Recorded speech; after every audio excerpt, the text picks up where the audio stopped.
Meu amigo vascaíno, o noticiário do Vasco da Gama está pegando fogo há 6 dias do fechamento aí da janela.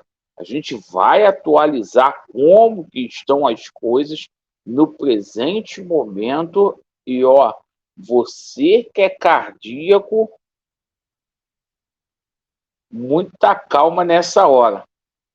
Vamos falar também aqui sobre o jogo do Vasco contra a equipe do Corinthians, porque é o seguinte, né? Coloquem atenção na escalação a qual o Vasco mandou hoje no treinamento. Vocês vão me dizer se o Vasco, com essa escalação, consegue ou não sair dessa situação. Hoje que foi um dia marcado aí pela coletiva aí, a primeira aí de Praxedes e também de Paulinho Paula. Bem, meus amigos, peço a você que não é inscrito aqui no nosso canal para se inscrever, deixe o seu like ou o seu dislike e ativem o sininho, beleza?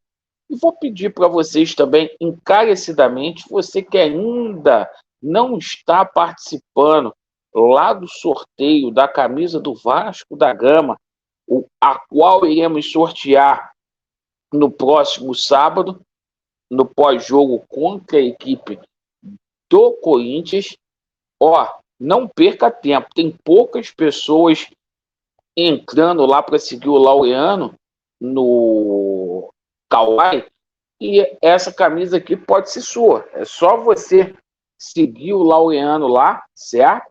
Camisa 2023-2024 do Vascão da Gama de manga comprida. Certo, pessoal? Seguinte, vamos lá. Vamos falar aqui sobre o dia do Vasco da Gama.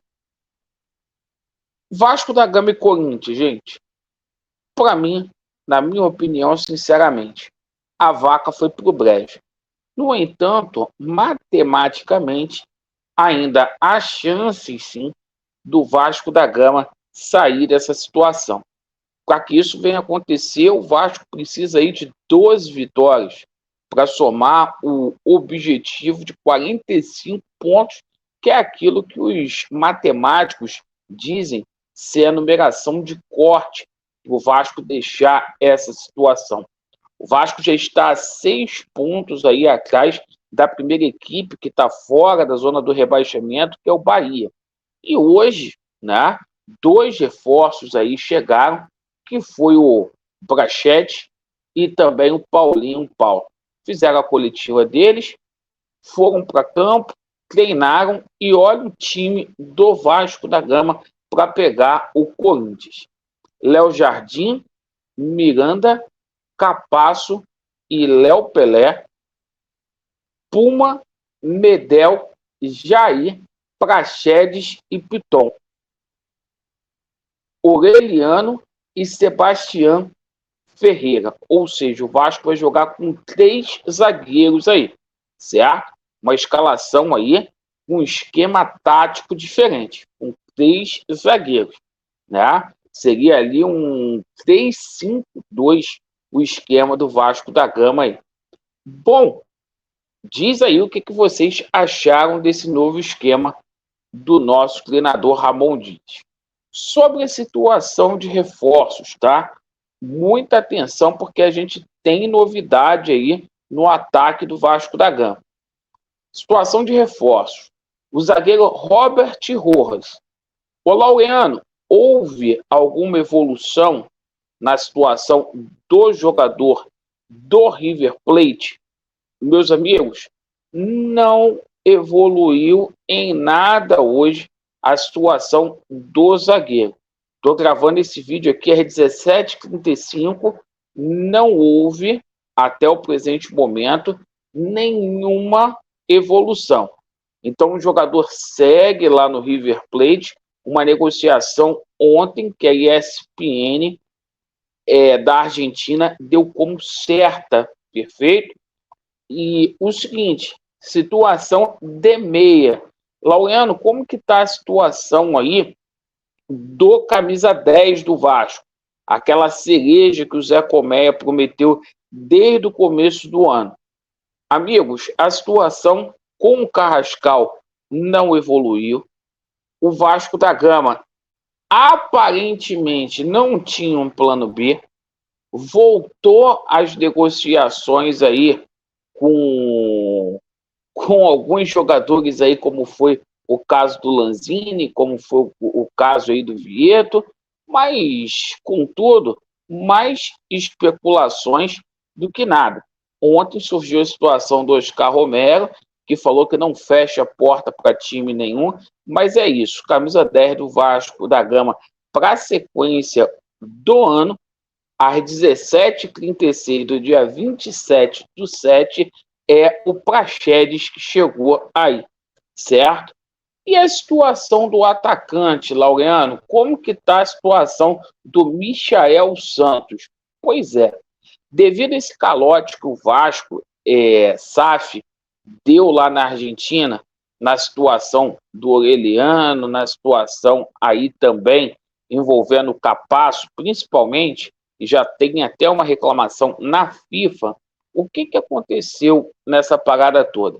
O presidente Andrés Fassi pediu para que um banco da confiança dele fosse o avalista nessa negociação aí, para saber se o Vasco teria crédito ou não para arcar aí com o compromisso. O Vasco não gostou dessa situação aí, certo? O Vasco achou desrespeitoso, e aí o que acontece? Pelo fato dele ter pedido garantias aí, certo? E uma das garantias não foi só a situação do dinheiro, mas foi um avalista de confiança dele para dar prosseguimento aí ao feito. A negociação aí acabou que, por enquanto, foi cada um do seu lado. Agora, o Vasco até já negocia aí com o novo atacante, e a novidade do vídeo aqui que a gente passa para vocês é a situação do jogador Ezequiel Boulaud, né? Jogador aí do Feyenoord, lá da Holanda. O jogador não vai atuar no jogo amistoso contra a equipe do Benfica no próximo domingo. Não foi relacionado. O treinador do Feyenoord disse que ele simplesmente não vai estar presente, porque já está de saída aí. Jogador que lá no Feyenoord é reserva. Um jogador que no campeonato holandês não meteu gol. Então é o seguinte, ele fez outros gols sim, em outros campeonatos lá da Holanda, mas no campeonato holandês não fez gol. Jogador que apareceu muito bem no Godoy Cruz, certo? Mas é aquela situação. Mais um que o Vasco está contratando por conta do passado, por conta do ano passado, como foi o Sebastião Ferreira. Jogador que fez muitos gols no ano passado, mas que esse ano aí está deixando a desejar. E aí, torcedor do Vasco, como que você está vendo essa possível chegada do Ezequiel Boulaud, né? Você que dormiu ontem sonhando com a contratação do Michael Santos e hoje chega essa situação toda. E o São Paulo está trazendo, hein, Mário Coelho? O Rames Rodrigues, hein? Que tu falou que vinha pro Vasco. Cada um tem um Vasco da Gama que merece.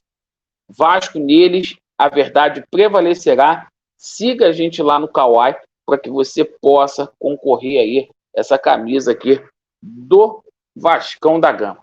Valeu? Tamo junto aí. Aquele abraço.